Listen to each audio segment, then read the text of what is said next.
Heat shimmered off the hard-packed dirt road leading into the half-formed town of Grady's Ford, where wind whispered dry secrets through splintered fences and sagging porches.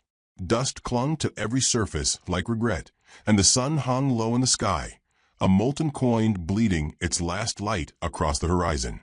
Claire Whitlow stepped out of the trading post, cradling a burlap sack of flour and dried beans, her boots scuffing the wooden step. She paused. Her hand instinctively reached for the small knife tucked in her boot, more out of habit than fear. Grady's Ford wasn't lawless, not entirely, but the law was a frail thing out here, like brittle parchment in a storm. She adjusted her hat, pulled it lower over her copper-colored hair, and started toward her mare tied outside. Eyes followed her, men with cracked lips and yellow teeth, their gazes lingering too long. She'd learned not to meet their stares. Alone since her father died 6 months back, Claire knew better than to look vulnerable. Just as her boot met the stirrup, the air shifted. Hooves thundered. A rider crested the ridge to the west, backlit by fire-orange sunlight. A dark shape on a darker horse. Even at a distance, he moved with unsettling confidence. The townsfolk began to scatter like dry leaves. Doors shut. Windows dimmed. The trading post slammed behind her. She turned. The rider dismounted before the dust settled, and silence fell like a guillotine. Silas Cutter. Claire's stomach twisted. His name rode ahead of him like smoke before flame. A killer. A raider. His bounty poster hung in the saloon weeks ago, then vanished after a man was found hanging from the rafters. Claire had hoped the stories were just that, stories. But there he was. A long black coat that brushed the dirt, pistol low on his hip, and a grin that said nothing good. "Miss Whitlow," he called, his voice smooth as spoiled whiskey. "You've grown into quite the beauty. I'd say your father would be proud, but he's dead, and I'm not much for lying." She didn't move. Her fingers clenched the saddle. "You don't belong here," she said, voice flat, steady. "Neither do you," he replied, stepping closer. "But I reckon we can fix that." He tossed a rolled parchment toward her boots. She didn't pick it up. "It's a contract," he said. "Signed by your dear daddy. In exchange for protection, he promised me his daughter's hand. Yours." Claire snorted. "My father couldn't sign his own name, let alone a marriage contract." Silas leaned in. "Now see, that sounds like defiance." "I don't take kindly to defiance, Miss Whitlow." Behind him, for riders appeared, his gang. Mean, bearded men with sun-scarred faces. One licked his lips. Another spat a wad of tobacco juice that sizzled in the dust. Claire backed away slowly, calculating. The post was shut tight. No help would come. She was alone. She turned to run, but he grabbed her arm, iron strong, twisting it until the sack of supplies dropped with a thud. "I didn't ride all this way to play games, girl," Silas hissed. "You're coming with me. We're going to have ourselves a nice wedding. A couple days from now, after I build us a little fire, fatten you up, maybe teach you what obedience looks like." She kicked him. It wasn't graceful, but it was sharp. Her boot caught him in the shin. He grunted, but didn't let go. Instead, he struck her across the cheek, quick, controlled. Enough to rattle, not to break. She hit the dirt hard, her hat tumbling away. Blood filled her mouth. "Easy way or the hard way," he said, crouching. "You choose." She spat blood at his boots. He smiled wider. "Hard way it is." He hauled her up, one-handed. The townsfolk watched through cracks in shutters and keyholes, not a soul daring to help. He threw her across his horse like she was feed. "You remember this day, Grady's Ford," he shouted, when a man came for what was promised and took it. The gang hooped and rode out with him. Claire tried to twist free, screaming, kicking, but the reins bit her side, and the outlaw's laugh was louder than her cries. They rode for miles. The prairie gave way to scrub and hills, a lonely landscape painted in twilight. Her home, once a modest ranch house built with her father's bare hands, came into view just as the stars blinked to life. He threw her down onto the porch. "Welcome home, darling," he said. The gang settled in like they owned the place. One built a fire in the yard. Another raided the pantry. Claire was dragged inside and tied to the support beam in the parlor. Her arms ached. Her lip bled. Silas knelt beside her, holding her chin. "We'll get hitched soon," he murmured. "A preacher'll ride in. Or maybe I'll just say the words myself. Doesn't much matter out here." She stared him down. Her silence was louder than any threat. He chuckled. "You'll come around." When the house grew dark and the gang's drunken voices turned to snores, Claire waited. She didn't cry. Crying wasted water. She listened, counted breaths, timed the guard who paced the hall. Midnight. She worked the ropes against a jagged beam. Skin peeled, but the knot slipped. She ran barefoot across the yard, heart battering her ribs. Into the woods, branches slashing her arms. She didn't stop. Couldn't. The moon hung low, silver and sharp. An owl called once, then silence. A sound behind her. Footsteps. She turned, gasping, knife raised. A man stepped from the shadows, tall and quiet. His skin bronze in the moonlight, eyes steady like a still lake. She blinked. He held up his hands, calm. "I won't hurt you." His voice was deep, low, wrapped in the stillness of the forest. Not demanding. Not cruel. Claire didn't lower the knife. "Who are you?" she rasped. "Someone who saw you run." He stepped forward into a shaft of moonlight. His features were striking, angular, proud. Hair tied back with a leather cord. Feathers woven into it. Symbols inked on his chest. Shawnee. Claire had never met one. Her father used to curse their name, but what did that matter now? He looked at her, not like she was prey or property, but like a question. "I don't trust anyone," she said. He nodded. "Good. Silas Cutter's men are after me. I know. I've been watching them. Vultures on stolen land. You gonna turn me in for a bounty? I don't trade people."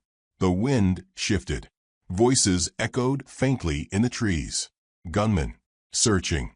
The man looked past her toward the sound. "They're close. You can run again.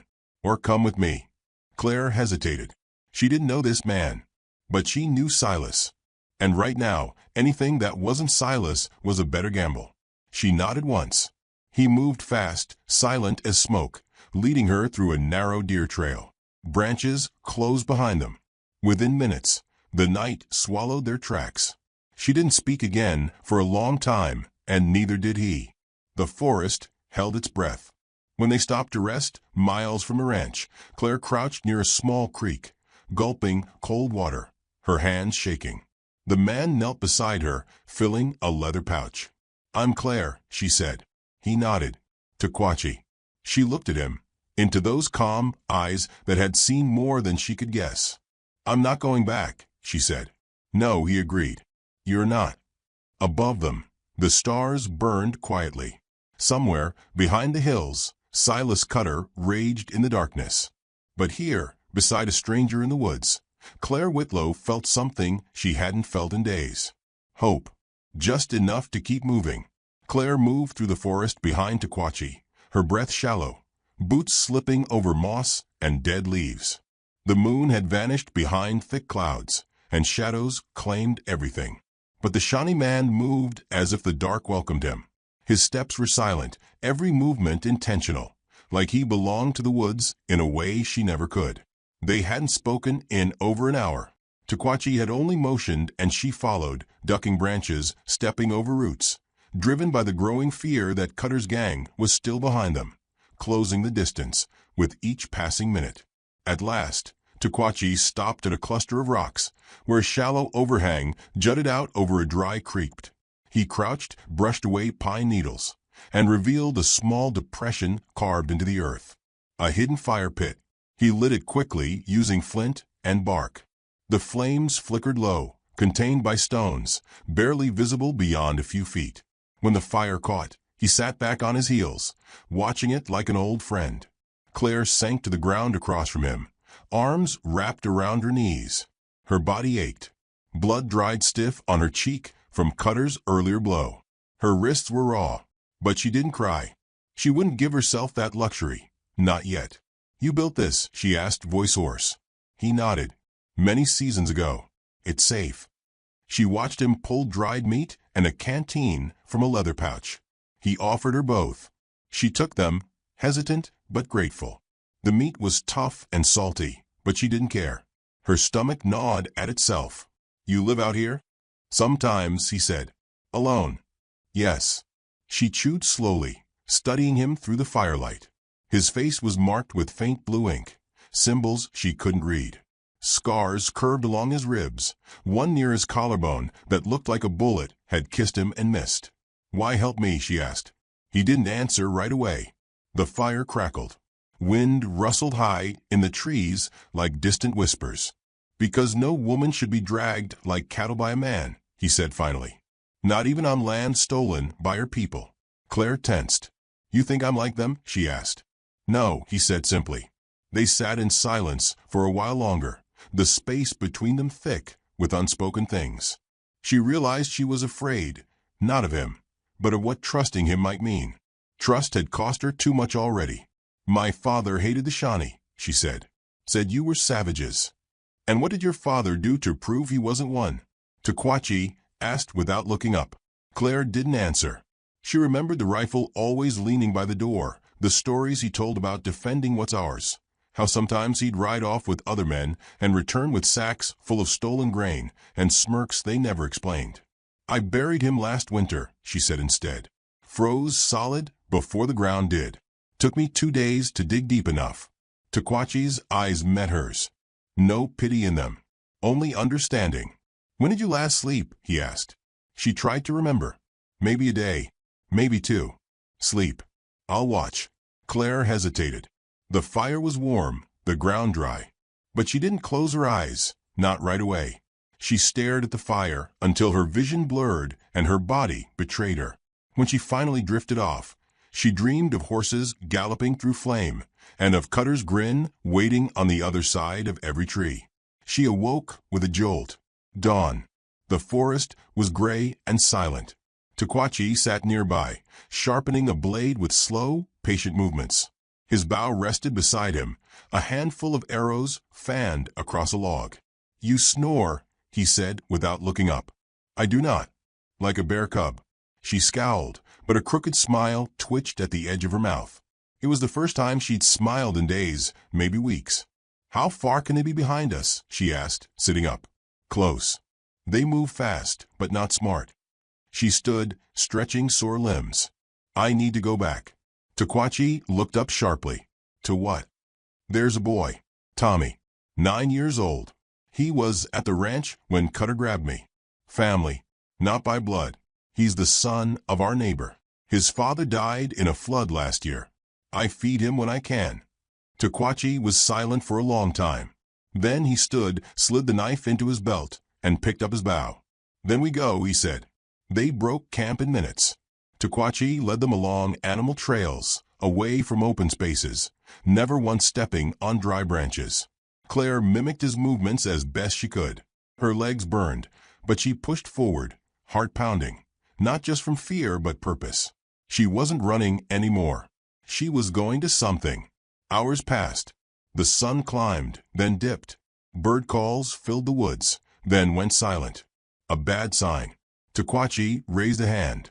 "Riders," he whispered. They dropped behind a fallen log. Through the trees, Claire glimpsed 3 of Cutter's men, riding slow, eyes scanning the underbrush. "They're looking for signs," she whispered. "They're close enough to smell us." One rider stopped, pointed to a footprint. Takwachi knocked an arrow. Claire grabbed his arm. "No, not yet. They'll hear." He nodded reluctantly and melted into the woods like smoke. She followed. They didn't stop until night fell again. By then, her legs trembled and her feet bled. They made camp in a rocky hollow near a trickling stream. No fire this time. Too risky. Claire sat against a stone, moonlight painting silver lines across her dirt-streaked face. "What's it like?" she asked. "Living with no one." He sat across from her, lit only by stars. "It's quiet. Sometimes that's peace. Sometimes that's punishment." "You have family?" "Had." She didn't ask what happened. The look in his eyes said enough. "They came when I was young," he said finally. "Soldiers. Burned our village. Took my sister. My father died with an axe in his hand. I hid under a canoe and watched." Claire swallowed hard. "I'm sorry," she said. He shrugged, but his eyes flickered. She would have been your age now. Claire looked at him for a long time. Is that why you're helping me? Because I remind you of her. No, he said. You remind me of someone who hasn't quit. She looked away, blinking fast. A twig snapped in the distance. They froze. Takwachi stood in one fluid motion, bow ready. Claire gripped her knife. More snapping. Then silence. A coyote yipped far off. They waited. Minutes passed. Nothing. When Takwachi finally sat again, Claire let out a slow breath. I don't want to be afraid anymore, she said quietly. Then don't be. It's not that simple. He looked at her, firelight absent, but his voice was warm. It is. You decide who you are when fear comes. That's all fear is, a test. She leaned back against the stone. You talk like someone who's lost everything. I have. I haven't lost yet, she whispered. But I will, if I don't stop him. Then we stop him. She blinked. We. Takwachi gave a slight nod. Sleep did not come easy that night, but Claire didn't dream of flames this time.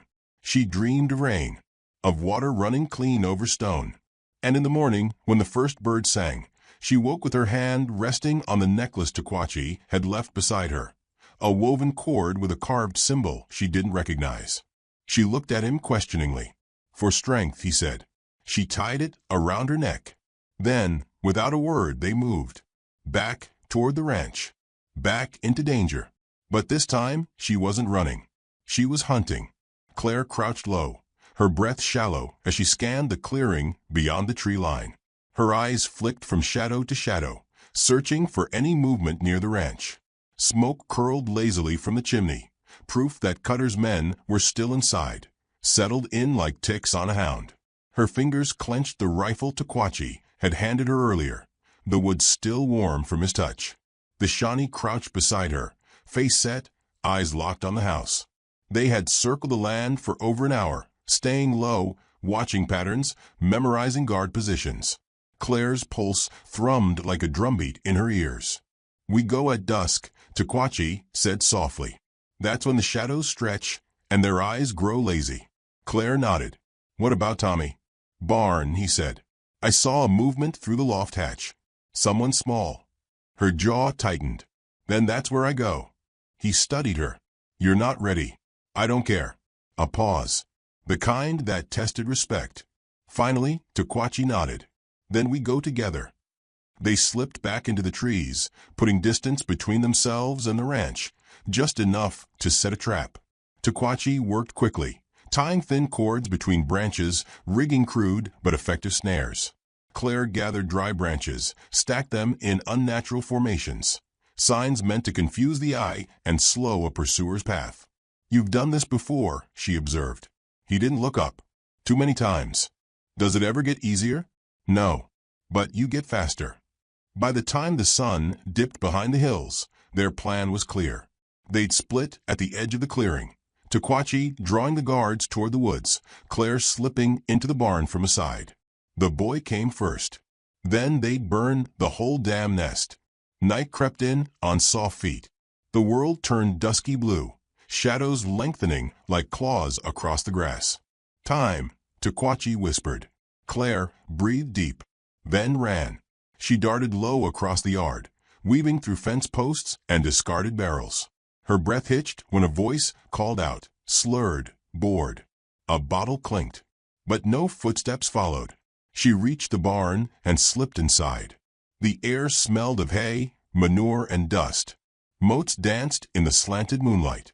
She climbed the ladder to the loft, every step groaning under her weight. When she reached the top, she froze. Two eyes stared back at her. Tommy, she breathed. The boy was pale, thinner than she remembered, clutching a broken pitchfork like a sword. Claire, he whispered, voice cracking. She dropped to her knees and pulled him into her arms. It's me. You're safe now. We're getting out. He started crying, but she shushed him, gently, pressing her forehead to his. Not now. We've got to move, okay? Quiet as you can. He nodded, wiping his nose on his sleeve. Outside, a gunshot cracked. Then another. Claire's heart stopped. Takwachi. She scooped Tommy into her arms and slid down the ladder, landing in a crouch. The barn door burst open behind her just as she reached the far side. A shape filled the doorway, silhouetted by firelight, one of the gang. "Where you think you're going, sweetheart?" the man slurred. Claire didn't think. She fired. The bullet caught him high in the chest. He dropped like a felled tree. Tommy screamed. Claire grabbed his hand. "Run." They bolted across the yard, past the watering trough, past Cutter's mare still tied to the hitching post. Another man appeared, firing wildly. Bullets kicked up dirt near her boots. She turned, took a shot, missed. Then Takwachi appeared from the trees like a ghost, bow drawn. His arrow struck the shooter in the throat. The man dropped without a sound. Claire didn't stop. They reached the tree line and ducked behind a log. Tommy collapsed beside her, gasping, tears streaking his face. Takwachi dropped beside them, breathing hard. Blood stained his shirt near the ribs. "You're hit," Claire said. "Grazed." She tore a strip of cloth from her sleeve and pressed it to the wound. "Hold still." No time. A shout came from the ranch. The flames had begun to spread. One of Takwachi's fire traps had worked. The front of the house lit up, orange and angry. Claire checked the rifle. 2 bullets left. She looked at Tommy. The boy was shivering. "We need to move," Takwachi said. "They'll chase." Claire nodded. "You take Tommy." He looked at her. "No. They're going to come for me. I'll lead them west. You go east, find the old stream bed. It runs toward the hills." "Claire." "Do it." He held her gaze, then nodded once. "You better not die." She smirked. "You either." They split. Claire sprinted through the trees, crashing branches, shouting Cutter's name. She didn't know how many followed, but it worked. She heard hooves behind her, crashing through underbrush. She led them past the traps. One snapped, a scream followed. Another fell into a pit Takwachi had dug. 2 remained. Claire reached a ridge, heart pounding like war drums. Below her, the forest opened into rocky terrain. She turned, raised her rifle. A figure burst from the trees, hat low, rifle drawn. Silas Cutter. He stopped, smiled. Well, he said. "Didn't think you had this much fire in you." Claire aimed at his chest. He held out his arms. "You gonna shoot me? Come on now. We both know you don't got it in you." She hesitated. He took a step closer. "You think that Injun's gonna protect you? They always leave, girl. Always." Another step. "You're just a scared little girl playing outlaw." Her finger twitched. "Do it," he said. She did. The bullet caught his shoulder, spinning him around. He hit the ground hard, groaning. Claire lowered the rifle, breathing hard. But footsteps approached behind her. One of Cutter's men. Claire turned, tried to raise the rifle, but too late. The man lunged, tackled her. They rolled, fists flying. She screamed, clawed at his face. He pinned her, hand around her throat. Then a sharp thwack, an arrow buried in his spine. He fell sideways, gurgling. Takwachi stood behind him, bloodied and pale, bow still raised. Claire coughed, sat up. "You were supposed to go," she rasped. He helped her up. "You're not the only one who can disobey." Together, they looked down at Cutter. He was groaning, crawling, clutching his bleeding shoulder. Claire walked over, rifle in hand. He looked up, eyes wide. "Don't. Please. You need me to tell people what happened. I'm your proof." Claire looked at him, then at the burning ranch in the distance. "No," she said. "I don't." But she didn't shoot him. She left him there, broken and bleeding, alone in the dark. They found Tommy waiting at the creek. He threw himself into Claire's arms, and for a long moment none of them spoke. The fire burned behind them, orange against the night sky. Claire looked down at her hands, shaking, bloodied, but still hers. "We're leaving," she said. Takwachi nodded. "Where?" "Somewhere he won't find us. Somewhere we choose." They moved into the trees, the flames shrinking behind them. Claire didn't know what lay ahead. The road would be long and hard. But she wasn't the same girl who'd been thrown across a horse like a sack of grain. She was something else now, and she would never be owned again. The wind rolled in from the west, dry and tense, kicking up dust that swirled around the burnt remains of Claire's ranch. Smoke still curled from the blackened beams of the main house, scorched earth stretching across what was once her home. The smell of ash clung to the air, heavy with memory. Claire stood at the edge of the field, staring down the empty road that split the prairie in two. Her fingers flexed around the rifle in her hands, its weight familiar now. The necklace Taquachi had given her lay against her collarbone, warm from the sun. Every breath she took was filled with purpose. She wasn't waiting. She was daring them to come. Beside her, Taquachi adjusted the bandage on his shoulder. He moved slower than usual, favoring his left side, but his eyes were sharp, his bow already strung. On the other side of the yard, Tommy crouched behind the chicken coop, clutching a revolver too large for his small hands. Claire had shown him how to fire it. Once. That would have to be enough. "They'll come at sunset," Taquachi said. Claire nodded. That's his way. Always did like the theatrics. Taquachi glanced at her. "You ready?" She gave a tight smile. "I was born ready. I just didn't know it until now." Silence settled between them, thick as the heat. They didn't speak again. Words felt unnecessary now, too small for what lay ahead. The sun dipped lower, bleeding orange and red across the sky. Long shadows stretched across the field, wrapping the land in a blanket of tension. Then came the hoofbeats, distant, steady. Thunder growing on the horizon. Claire squinted into the light. 5 riders. One of them upright and proud despite the sling on his arm. Silas Cutter. His grin hadn't changed. Even from this distance, she could see it, like a scar carved into his face. The bandage on his shoulder peeked out from under his coat, a reminder of her defiance. He hadn't come to capture her this time. He'd come to end her. The riders slowed as they approached the ranch, fanning out into a loose semicircle. Cutter remained at the center, reins in one hand, the other resting near his holstered gun. "Well, if it ain't the little firebrand herself," he called. "Come to greet us proper?" Claire stepped forward, rifle steady. "This land isn't yours, Cutter. Never was." He chuckled dark and low. "Wasn't yours either. Not until I walked away and left it to you. You should have taken that mercy." "You don't know what mercy is," she said.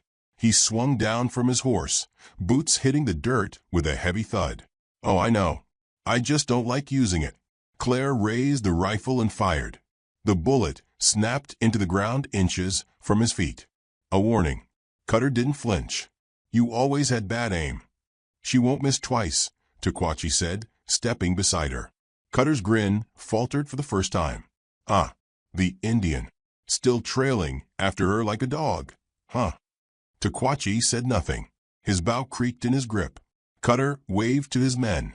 "You know the drill, boys. Burn the place down again. Leave no one breathing." They scattered. Claire moved first. She dropped low and fired, hitting the nearest rider in the thigh. He screamed and fell from his horse, weapon clattering. Taquachi loosed 2 arrows in quick succession. One hit a man in the chest, the second in the shoulder of another, before he could draw. Tommy's gun barked once, wild and loud. The last outlaw ran for cover behind the old well. Claire ducked behind a trough as bullets cracked past her ears. Wood splintered. Dust erupted. Cutter strode forward, calm in the chaos. Claire stood, fired again. Empty click. She ducked just as a bullet grazed the post beside her. Taquachi flanked right, weaving between brush and ruins. Cutter turned, sensing movement. Claire lunged from cover, tackled him. They crashed to the ground in a tangle of limbs. His pistol skittered away. She punched him. Hard. Again. He rolled her over, straddled her, hands around her neck. "You should have stayed broken," he snarled. Her fingers scrabbled for anything. Found a rock. She swung it into his temple. He staggered, blood blooming. She shoved him off and crawled toward the pistol. He grabbed her ankle. She kicked him in the face. He roared, lunged again. A shadow moved. Taquachi appeared behind him, blade drawn. He slashed Cutter's back, forcing him to whirl. They grappled. Cutter slammed his elbow into Taquachi's wound. He grunted, faltered. Claire grabbed the pistol. Cutter turned, blood dripping from his lip. "You don't have the stomach," he hissed. She raised the gun. His smile came back. "You're not a killer." Her voice was quiet. I don't have to be. She shot him in the leg. He went down with a cry, clutching his thigh. She stepped closer, barrel pointed at his chest. I want you to remember this, she said. You lost to a girl you called weak, a woman you thought you owned. He spat at her feet. She pulled the trigger again. Click. Empty. He laughed, low and ragged. Takwachi stepped forward, bow drawn. We finish him. No, Claire said. Let him crawl.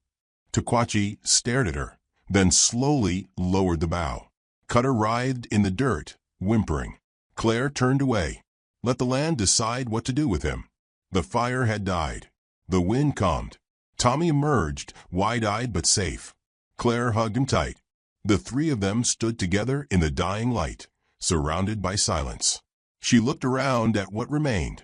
Burnt wood, blood-stained dirt, and a stretch of land that no longer felt like a grave. We can't stay here, she said.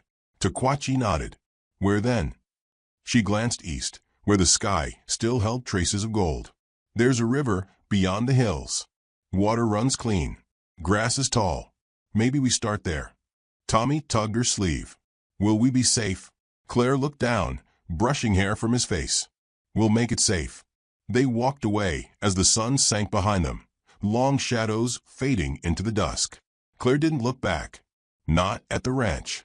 Not at the man groaning in the dirt. She had found something more than survival. She had found herself. The firewood was already stacked beneath her feet, dry pine and kindling packed tight around the post like they meant to make her burn fast and bright. Ellie Whitlock's wrists were raw from the rope, tied so tight she could feel her pulse hammering in her fingertips. Her mouth was bloodied, her cheek purple and swelling from the blow Mr. Sanderson gave her on the ride into town. The townsfolk had dragged her out at dawn, still barefoot in her nightdress, and now the sun was climbing high, heating her scalp, stinging her eyes. Sweat rolled down her back, but the fear had turned cold. Her knees trembled, but she kept standing. She wouldn't give them the pleasure. A ring of dusty boots and hateful eyes circled her. Men with their jaws tight, women clutching their rosaries and muttering under their breath. Even children watched, hollow-eyed and curious, as if waiting for a magic trick. Someone had tied her hair back in a rough braid so it wouldn't catch fire too soon. That was the kind of people they were, practical in their cruelty. Preacher Mather stood in front of her, hands lifted like he was parting the Red Sea. The Lord does not suffer a witch to live, he bellowed. His voice cracked with righteousness and spit. We cleanse this evil from among us. She didn't scream. She didn't beg. That part of her had burned out 2 days ago when they dragged her from her family's cabin and tossed her parents' belongings into the fire. No one would listen. They hadn't when she tried to explain that the dead boy had eaten poison berries. They said she cursed him with a stare, said her mother had whispered to snakes. Her father had summoned storms. Ellie knew herbs, that was true, and she talked to birds when she was lonely. But mostly she kept to herself, and that had always been enough to make people nervous. Now it was enough to kill her. A vulture circled above. She followed it with her eyes, willing herself not to blink. She wouldn't cry. Not for them. Not even for herself. Mather stepped forward, torch in hand. May your dark soul meet its punishment. May your ashes be scattered to the winds, as is righteous. He turned to the crowd, expecting cheers. Some shouted amen, others just stared, grim as stone. Her neighbors, her teacher, even her friend Clara, hiding in the back, eyes wide, lips trembling. Ellie forced her voice out, dry and cracking. Clara, she said. You know me. Clara flinched, looked away. Mather dropped the torch into the edge of the firewood, and the flames caught fast, flickering up the bark like devil's fingers. The heat came immediately, licking at Ellie's bare feet. Smoke twisted upward, making her cough. The world narrowed to flame and fear. Then came the sound. A sharp, high-pitched war cry split the air like a crack of thunder. Horses screamed. Men shouted. The crowd turned in confusion, some stumbling back, some reaching for rifles too late. The Comanche descended like fire from the hills. They came fast, bodies painted, arrows flying, hooves thundering. One settler didn't even get his pistol unholstered before a spear pinned him to the church wall. Women screamed and scattered. Children dropped to the dirt. Mather tried to rally them. Stand your ground. But his voice was swallowed by chaos. Ellie strained against the ropes as men were trampled, shot, cut down. The fire snapped and flared closer. Her lungs burned. Her eyes watered. Through the smoke she saw a warrior on a dark bay horse, tall and terrifying, with black war paint across his face and a tomahawk raised high. His eyes locked on hers, not with rage, but recognition. He rode straight into the fray, cutting down the man who had lit the fire. Another warrior followed, slashing through the ropes at her back. She collapsed forward, coughing, gasping, the world spinning. Strong arms lifted her, threw her across a saddle. She tried to resist, but her limbs were jelly, her voice gone. The last thing she saw before her eyes closed was the preacher, lying on his back, his blood soaking into the dirt, his torch still flickering a few feet away. Darkness took her. When she came to, she was surrounded by sounds she didn't recognize. Drums, murmurs in a foreign tongue, the soft chime of beads. She was lying on something soft, animal hide, maybe, under a makeshift tent of some kind. Her whole body ached, and her throat was raw, but she wasn't dead. Not yet. Ellie tried to sit up and failed. A shadow moved beside her, then a voice, female, calm but firm, spoke words she couldn't understand. A hand guided her back down. She blinked against the light filtering through the tent and saw a woman, probably in her 30s, with dark hair braided in rows and a painted crescent across her cheek. The woman placed a cool cloth on Ellie's forehead. She drifted again. Later, she opened her eyes and sat up slowly. The pain had dulled. She could move now. Outside, the sun was setting, casting the plains in a golden hue. Children laughed nearby. The smell of roasted meat drifted in. The same Comanche warrior who had rescued her stood just outside the tent. He was talking to others, warriors, by the look of them, but his posture was guarded, calculating. Ellie watched him, wondering why he had saved her. Surely they hated white settlers. They had every reason to. Her town had fired on Comanche riders just weeks ago. Maybe he meant to ransom her. Maybe he saved her for sport. He turned and met her eyes. She looked away quickly. An older man entered the tent, a medicine man perhaps, judging by his robes and necklaces. He examined her, poked at her bruises, muttered things to the woman, then grunted approvingly. They were taking care of her. Why? No one tied her down. No one burned her. That night, Ellie sat quietly near a fire at the edge of the camp. The Comanche woman, Red Sky, she'd later learn, offered her food. It was venison, spiced with something sharp and earthy. Ellie ate slowly, unsure if it was trust or hunger guiding her. The warrior came to sit across from her, silent for a while. Finally he spoke. "You are not dead." Ellie nodded once. "No. You should be. Your people wanted you to burn." She met his gaze, biting down on her instinct to defend them. Instead, she said, "They were never my people." He studied her like she was something curious, not quite human. Then he said, "You have the eyes of an owl." Ellie blinked. "Is that good?" He shrugged. "Owls see what others do not. They are not liked." That she understood too well. She looked around the camp, children playing, old women sewing, warriors sharpening blades. The sky stretched wide above them, brilliant and star-drenched. So different from the narrow, hateful streets of her old town. "I don't know why you saved me," she said, voice quiet. The warrior leaned closer. "Fire is dangerous. But sometimes we take fire. We tame it." Ellie didn't sleep much that night. Her body ached, her mind reeled. She kept expecting to wake up back at the stake, the flames licking her skin. But morning came, and she was still alive. And somewhere deep inside her, a tiny ember flared to life, not of hope exactly, but of something older, something fiercer. She was not dead, and that meant she still had something left to do. The morning sun crept across the horizon like a slow-burning fuse, lighting the Comanche camp in a wash of gold and fire. Ellie sat alone just beyond the circle of tents, knees pulled to her chest, watching smoke rise from cook fires and listening to the murmur of voices in a language she did not yet understand. Her body still ached from the ropes and bruises, but she didn't flinch. Pain was easier than confusion, easier than fear. They hadn't hurt her. Not yet. That in itself was a mystery. In the stories told back home, Comanche warriors were monsters, scalp hunters, kidnappers, worse. But here, she was neither prisoner nor guest. She was watched, studied, like a bird with a broken wing that hadn't decided whether to fly or bite. Red Sky approached with a bowl of something warm and unfamiliar. Ellie accepted it without speaking, spooned it slowly into her mouth.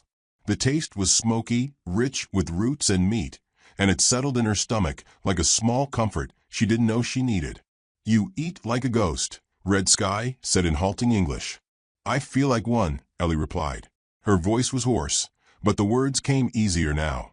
Red Sky crouched beside her, studying her with dark, unreadable eyes. "You are not afraid?" Ellie considered that. "I was. Back there. But not now. Should I be?" A twitch of amusement crossed the woman's lips. "Maybe. Gray Wolf says you carry fire. Not the burning kind. The other." Ellie raised an eyebrow. "He the one who pulled me out?" Red Sky nodded toward the center of the camp. "He is our war chief. He makes hard choices." Ellie followed her gaze. Gray Wolf stood near the horse line, bare-chested beneath the morning light, arms crossed as he spoke with two scouts. His bearing was all steel, broad shoulders, hawk-like face, long black hair tied at the back of his neck. He looked like he'd been carved from something ancient and storm-worn. She didn't know what he saw in her, why he hadn't left her for ash and dust like her neighbors had planned. When Red Sky left, Ellie wandered a little farther each hour. No one stopped her, but their eyes never left her. The children watched with cautious curiosity. Some mimicked her walk when they thought she wasn't looking. One little girl tossed her a sprig of sage as she passed, giggling before darting away. The women were more guarded, the men even more so. She noticed it most when Gray Wolf entered a space, how the others stiffened or straightened, how silence followed him like a shadow. He carried no visible arrogance, but power clung to him like a mantle. He was the storm you prepared for even when the skies were clear. Later that day, he called for her. They sat across from each other, a low fire between them. He spoke first. "Why did your people want you dead?" Ellie stared into the flames. "They were afraid. I didn't fit. I knew things they didn't understand. Like plants, healing. I listened to the land. My mother taught me. They called it witchcraft." Gray Wolf tilted his head. "You speak with clarity, not weakness." "I've already burned once," she said. "That changes how you talk." He nodded slowly. "You have no home now." "No." "Then you are dangerous." She met his gaze. "Only if someone tries to burn me again." For a moment, silence stretched between them, taut and charged. Then, unexpectedly, he laughed, not loud, not cruel. Just a short burst, like a bark from someone unaccustomed to humor. "You are not meek," he said. Ellie shrugged. "Tried that. Didn't work." Over the following days, the camp moved. Ellie helped where she could, carrying water, fetching wood. She wasn't strong, but she was willing. That seemed to earn cautious nods. Red Sky remained closest, a translator when needed, but also a quiet presence when Ellie couldn't bear to speak. One evening, Red Sky handed her a bundle of dried herbs. "For medicine," she said. "You know." Ellie opened the bundle, inhaled the scent. Yarrow, sweetgrass, a pinch of willow bark. She smiled. "I know." A sick child cried in the distance, fevered, rasping. Red Sky led her there. The boy's mother watched warily as Ellie knelt, examined the child's tongue, touched his forehead, checked his breath. She asked for a pot of water, crushed the herbs, and brewed a bitter tea. Hours passed. The child's crying eased. The fever broke before dawn. When the mother kissed Ellie's hand, Ellie didn't know what to do except nod. Word spread. She began tending to small wounds, insect bites, scrapes. Not with fanfare, always quietly, always with Red Sky nearby. She found calm in the work, purpose even. But not everyone was pleased. One afternoon, as she returned from gathering roots, two young warriors blocked her path. One was broad-chested and scowling, the other thinner, sneering. They spoke in low, angry tones she couldn't decipher, but the intent was clear enough. Their eyes burned with suspicion. "She should not be here," the broad one said, gesturing at her. "I'm just walking," Ellie said, steady. The thin one spat. "Which?" Before she could react, Grey Wolf's voice cracked through the air like a whip. He stepped between them, not shouting, just standing tall, radiating command. The warriors backed off, but not without one last glare. When they left, Grey Wolf turned to her. "You should not walk alone." "I'm not afraid." "Good," he said. "Fear feeds your enemies." That night, she sat beside the fire again, this time beside Grey Wolf. The silence between them had changed, no longer brittle, but laden with something unspoken. Respect, perhaps, or curiosity. He handed her a carved bone knife. Protection. Ellie ran her fingers along the smooth edge. "Why are you helping me?" He didn't answer immediately. The fire popped. "You do not ask to be one of us. You do not expect it. That is why you may belong." She looked at him. "You think I want to belong?" "I think you already do," he said. The next morning, the camp scouts returned, faces drawn, voices low. The mood shifted instantly. Cautious ease replaced with the stiffness of coming war. Grey Wolf summoned his inner circle, and Red Sky brought Ellie close enough to hear. "Settlers," one scout said. "From the town. They come with rifles. 30, maybe more. They follow her trail." Ellie froze. "They're coming for me?" "Not you," Grey Wolf said. "They want revenge. Fire begets fire." She felt the heat drain from her face. "I can leave," she offered. "Lead them away. I'll go into the hills." Grey Wolf raised a hand. "They come because they fear us. They fear what they did not kill." Ellie stared into the fire. Her fingers tightened around the bone knife. Her voice, when it came, was low. "Then let them fear me properly." Grey Wolf's eyes narrowed, assessing her again. "Do you know how to fight?" "No," she said. "But I know how to survive." And in that moment, something passed between them. Not affection. Not yet. But understanding. She wasn't prey anymore. And she wouldn't be a symbol either. Not a witch, not a ghost, not a victim tied to firewood. The settlers were coming, and she would be ready. The air smelled different that morning, sharp, metallic, like the sky itself had taken a breath and held it, waiting. Ellie stood near the edge of the Comanche camp, her fingers wrapped around the bone-handled knife Grey Wolf had given her. Her hair was braided tight, her old nightdress traded for leather and linen. She wore a sash across her chest with small pouches of herbs and flint, her boots dusty from hours spent running drills with Red Sky and the younger women. The scouts returned with urgency in their posture. 32 men, 2 wagons, long rifles. Settlers. Townfolk. They were less than a half-day's ride out, moving fast. The warriors prepared in silence. Horses were saddled, arrows counted and dipped in oil. Spears were checked, blades sharpened. Even the children sensed it. There were no games that morning. Only wide eyes and huddled stillness. The women began packing, some to move, some to stand their ground. Ellie joined Grey Wolf at the center of the camp. His expression was carved in granite, but his eyes held something more, concern not for himself, but for his people. "You can still leave," he said without turning. She shook her head. "They're not coming just for you. They're coming for me too."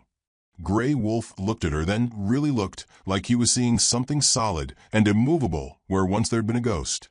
"Then stand with us." "I already am."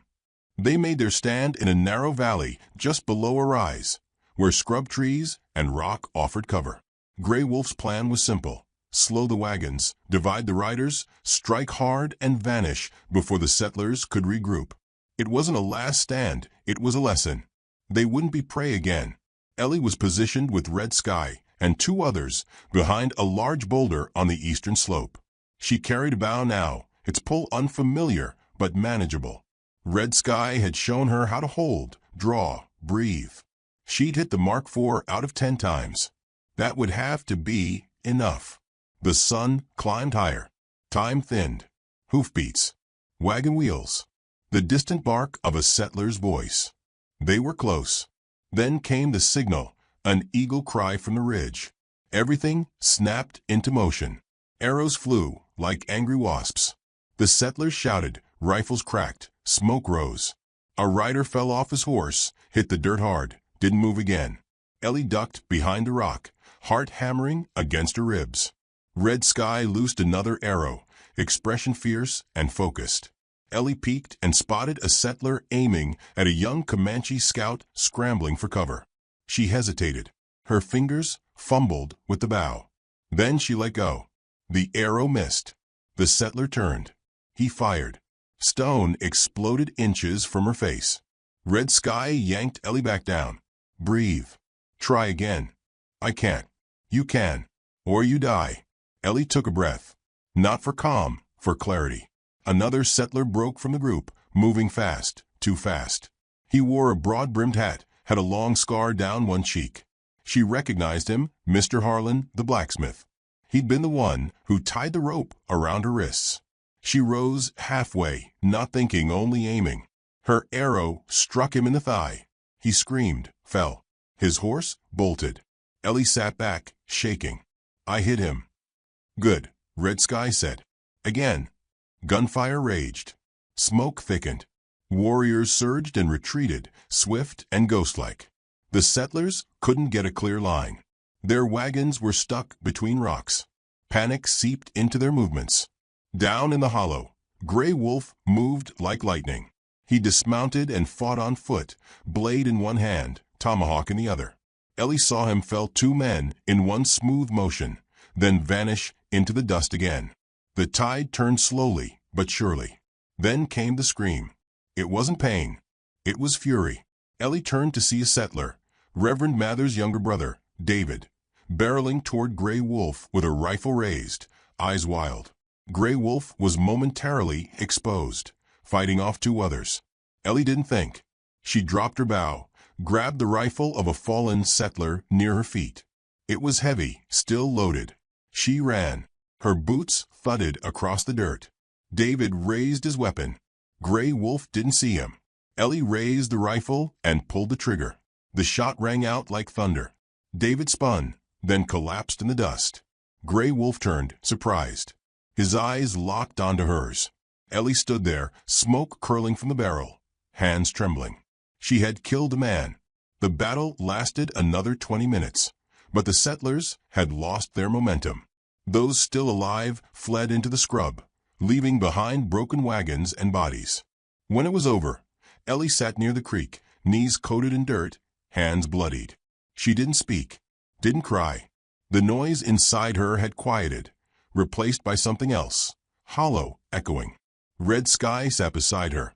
Neither said anything for a long time. Later, as the sun sank, Gray Wolf came to her.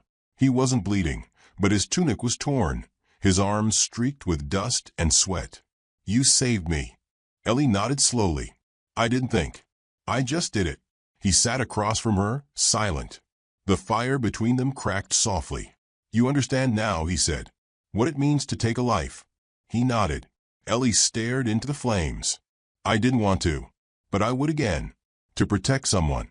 Gray Wolf's gaze didn't waver. That is what it means to be Comanche. She almost laughed.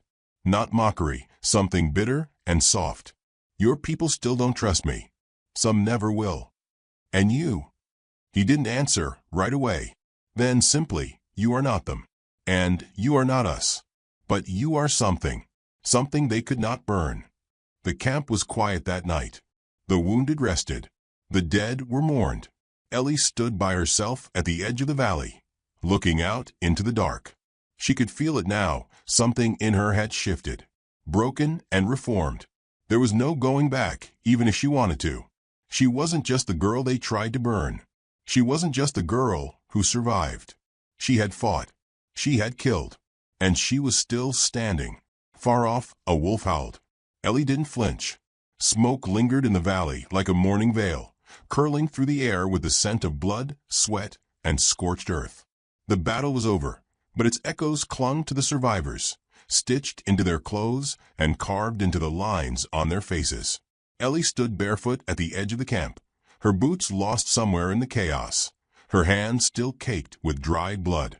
The rifle she had used to kill a man leaned against a rock behind her, untouched since the final shot. She hadn't moved in hours. The wind stirred the ash around her feet, swirling it like a reminder. She had lived through fire once, then again through blood. But this time, she had walked toward it with open eyes and steady hands. Gray Wolf approached without a sound, his movements as silent as always. His shoulder was wrapped in linen, the stain dark and spreading, but he didn't wince. He stopped beside her, eyes on the horizon, where the sky was beginning to bleed orange and red. "We'll move the camp at sunrise," he said. "Farther west, where the hills watch our backs." She nodded, her jaw set, throat dry. "I'll help." "You already have." He didn't say more, didn't offer comfort. He knew she didn't want it. What they had now between them was not softness, not affection. It was something harder, earned. She turned to him. "Did you lose anyone?" He glanced back toward the camp. 4 warriors. 1 elder. 2 boys. Ellie swallowed. "I'm sorry.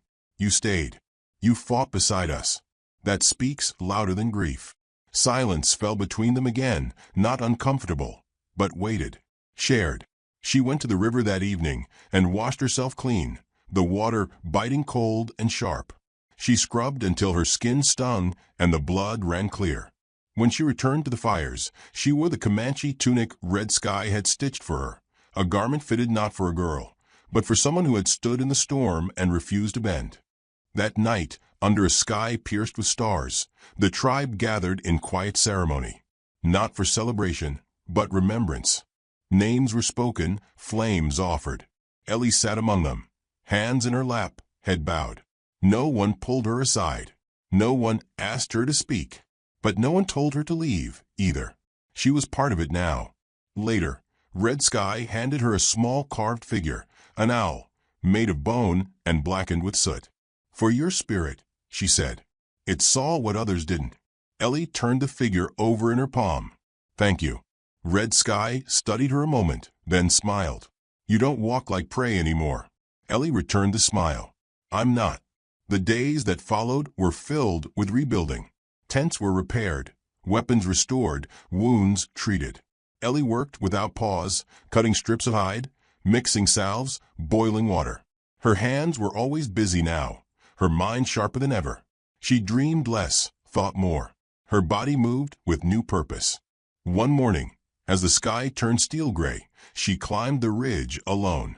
The valley stretched below her, wild and unforgiving. Behind her, the camp stirred. Ahead, the unknown waited. Gray Wolf joined her after a time, silent as the rising wind. "There's talk," he said, "among the elders. About what you become." Ellie didn't look at him. "Let them talk. They say you've brought both curse and salvation." "They're not wrong." Gray Wolf's expression didn't change. "They wonder what your place is." She turned to him. "Do you?" He considered her, brow furrowed. "I wonder if you found it." She didn't answer right away. "I'm not Comanche. Not settler anymore. I don't know what I am. But I know this. I won't be burned again. Not by them, not by anyone." He nodded slowly, then extended something toward her, a short-bladed tomahawk, its handle wrapped in dyed leather, the blade etched with symbols. "This is not a gift," he said. "It is a burden." Ellie took it. The weight felt right in her hand. "I'll carry it." That night, under a slivered moon, a lone rider approached the edge of camp. Ellie spotted him first, dirty, desperate, waving a scrap of cloth in surrender. She and 2 scouts intercepted him before he got close. He dismounted, hands raised, voice shaking. "Please, I'm not here to fight." He was young, no older than 20, with a deep gash across his cheek and soot on his skin. One of the townsfolk. Ellie stepped forward, knife on her belt, tomahawk slung across her back. "Why are you here?" "I ran. After the battle," he said. "I didn't believe them about you. About what they were going to do." She narrowed her eyes. "But you came anyway. With the rifles." "I didn't shoot," he said quickly. "I swear it." "Why are you here now?" He glanced behind him, like afraid something had followed. "The town's coming apart. Some are saying we should finish what we started. Others, they're leaving. Scared of what you'll do next." Ellie felt the old heat stir in her gut, the coals of rage long buried under survival. What do they think I'll do? Some say you'll come back. Burn the place down. Make them pay. And you, she asked. He hesitated. I don't know. I just wanted to see if it was true. What? That you survived. That they couldn't kill you. She stared at him a long moment. They didn't even come close. She turned away. Behind her, the scouts waited. Gray Wolf watched from a distance. The rider didn't follow. The next morning, the camp was quiet. People moved like shadows, speaking in hushed tones. The tension wasn't fear, it was focus. A storm gathering beneath the skin. Ellie knew what they were waiting for. She stood before them, no ceremony, no command. Just truth. They came to kill us, she said. Because we lived. Because we refused to kneel. They thought fear would do the work fire couldn't. She paced slowly, meeting eyes. But they were wrong. We're still here. Stronger. Smarter. Standing together. A murmur of agreement rippled. They won't stop. Not on their own. But we don't have to run anymore. Gray Wolf stepped beside her. He didn't speak. He didn't have to. Ellie raised the tomahawk, its blade gleaming in the morning light. Let them see what rose from their fire. The camp erupted, not in cheers, but in resolve. Later, as she sat sharpening the blade, Red Sky joined her. You speak like a chief, she said. Ellie didn't look up. I speak like someone who's done being hunted. Red Sky chuckled. Then teach them to hunt. As twilight fell, Ellie stood at the edge of camp once more, the owl talisman around her neck, the tomahawk on her hip. She watched the horizon where the road vanished into dust and memory. The settlers had tried to break her, tried to burn her, tried to erase her from the world. Instead, they forged her. A new fire burned now, one they couldn't control, couldn't understand, couldn't smother. And she was coming. If this story moved you, don't forget to like, subscribe, and share your thoughts in the comments. There's more fire where that came from.